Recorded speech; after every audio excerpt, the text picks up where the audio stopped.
Então, dando continuidade, vamos falar desse caso específico aqui.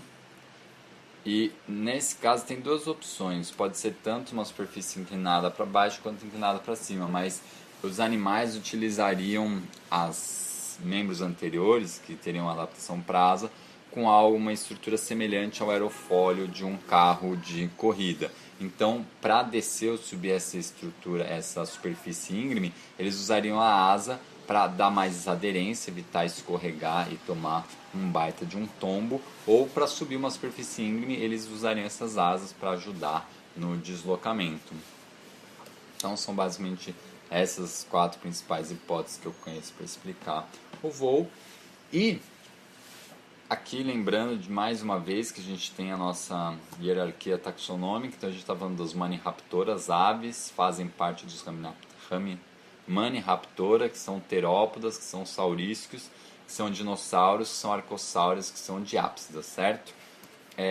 Os Maniraptora, eles tinham a manutenção da temperatura, eles tinham inclusive as penas como isolante térmico, já tinha algumas características semelhantes às das aves. Na verdade, as aves têm características semelhantes a esses grupos, então crânios pequenos com dentição adaptada para diferentes dietas, o pescoço em formato de S, móvel, longo e fino. Inclusive, se você olhar alguns grupos de Maniraptora, eles lembram bastante as aves. Já tem essa tendência de fusionamento do externo, que vai ser fundamental para a ancoragem da musculatura para o voo. É possível que eles tivessem penas em todas as linhagens, pelo menos em alguma fase do desenvolvimento, e alguns grupos potencialmente já eram capazes de voar, assim como as aves. Então, talvez o voo entre os dinossauros não é uma característica exclusiva das aves. E aqui, se você pôr o seu leitor de QR Code, você vai ver um vídeo muito bacana sobre a nossa visão sobre os dinossauros, como a nossa visão mudou ao longo do tempo em relação aos dinossauros. Inclusive, esse grupo que faz do Facebook tem uma série de vídeos muito bacanas. Bom, então o que eu estou tentando mostrar para vocês é que é difícil classificar as primeiras aves. A partir de qual ponto é uma ave e quando que ainda não é uma ave. Evidentemente, se você compara uma ave atual com grupos não avianos, as diferenças são nítidas, mas nesse meio tempo, nessa transição, não é tão trivial dizer o que é uma ave e o que não é.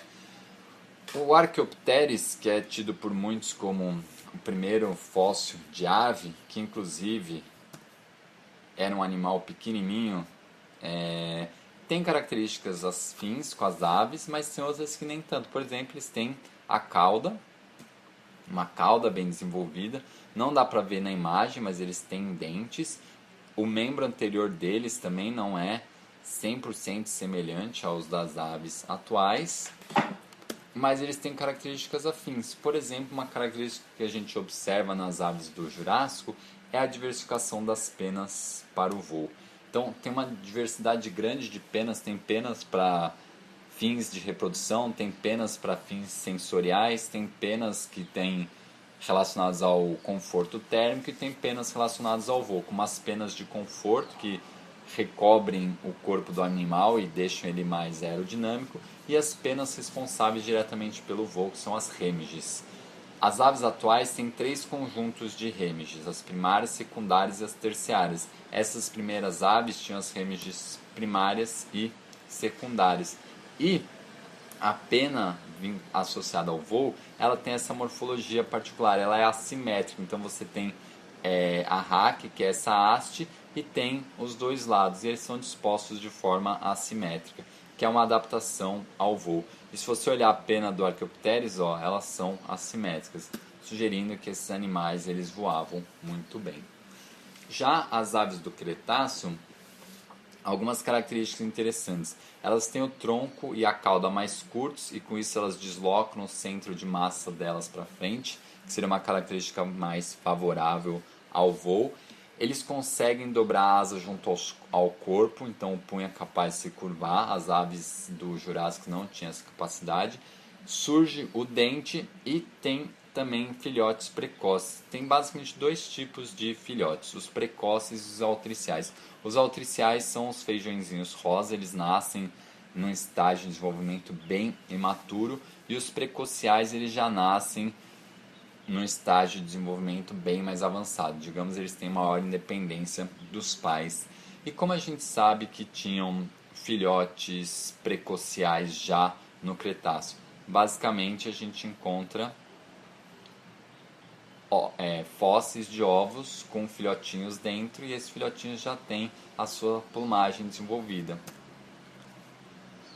Bom, e no Cretáceo as aves já estavam amplamente difundidas, tanto no hemisférios norte quanto sul, e ocupavam hábitos diferentes. Elas eram voadores, algumas formas tinham já perdido a capacidade de voar, como esse grupo aqui, que tem a asa reduzida. Elas podiam ser mergulhadoras e por aí vai. Enfim, grande diversidade de formas, sugerindo que já no Cretáceo elas ocupavam grande variedade de nichos. E agora vamos falar dos mamíferos. Bom, quando eu penso em mamíferos, eu penso em cérebro desenvolvido, especialização dos dentes e pelos. Tem uma característica emblemática de mamíferos, que são as glândulas mamárias, que eu não pus aqui porque eu estou pensando pela perspectiva da paleontologia.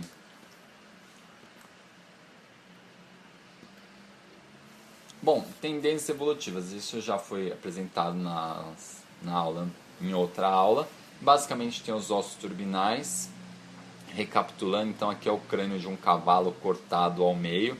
Aqui fica o nariz, aqui é a região da boca, aqui o cérebro. E os ossos turbinais são esses ossos numerados de 1, 2, 3 e 4. Olhando aqui no crânio de lontra de frente, aqui é o nariz, os olhos, região da boca, aqui são os ossos turbinais. Eles têm uma associação com a endotermia, eles são responsáveis por aquecer e umedecer o ar que entra nos nossos pulmões. Tem o palato secundário, que está associado a uma alimentação mais eficiente. O palato secundário ele isola a parte por onde entra o ar e da parte onde se processa o alimento, e a consequência prática disso é que esses animais conseguiam se alimentar e respirar simultaneamente. Não sei quem já tentou se alimentar resfriado, é extremamente complexo, porque você tem que mastigar de tempos em tempos, você tem que parar para abrir a boca e puxar ar. Se você está processando uma quantidade de alimento muito grande, você não consegue fazer as duas coisas ao mesmo tempo. E também tem marcas no crânio que sugerem a presença de vibriça, o bigodinho do gato, que é uma adaptação a sentir o meio no seu entorno. Isso aqui também já foi discutido na aula passada. Tem uma tendência então de redução na quantidade de ossos na mandíbula. Os mamíferos essencialmente têm o dentário como osso da mandíbula, os não mamíferos têm uma grande quantidade de ossos. E outra particularidade é que a articulação que é feita pelo pelo articular e pelo quadrado nos não mamíferos é feita pelo esquamosal e pelo dentário nos mamíferos.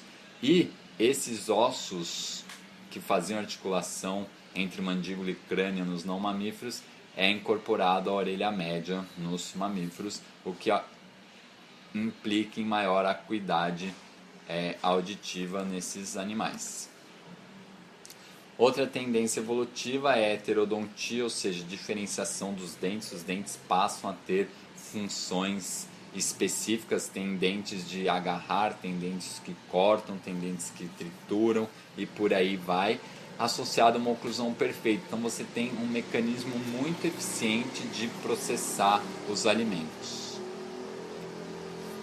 Bom, eu falei também que pelos são uma característica emblemática dos mamíferos. Os mamíferos, em princípio, são